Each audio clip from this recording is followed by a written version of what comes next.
علهولي طيب. بص بقى الزحمه اللي هنا، بص من الشارع الزحمه عامله ازاي.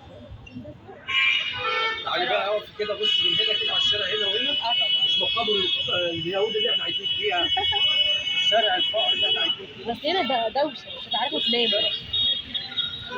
ده انا اول ما اتجوزت كده قعدت حوالي 3 شهور مش عارف انام هناك. اتعودت على النوم والدوشه.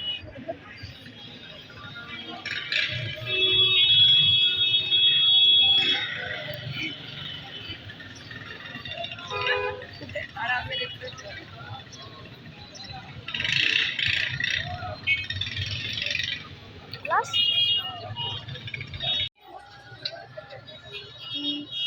على فكرة أنا بعرف أصور.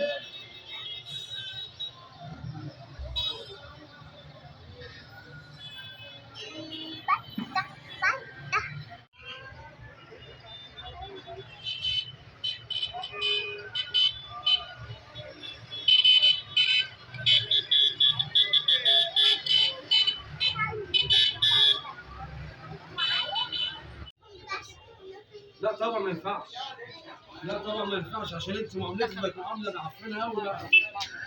احنا ما بقيناش اصحاب خالص. ما تشدنيش يا سلام عشان انا مش قادر.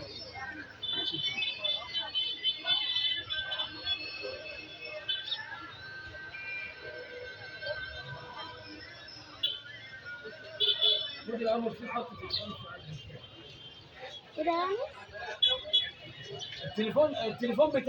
التليفون بتاعك هيتكسر. الفلوس.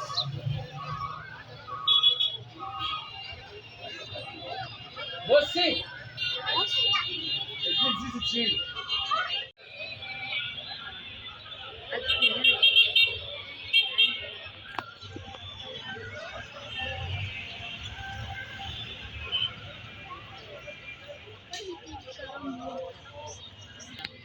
ما تعرفش تصوري.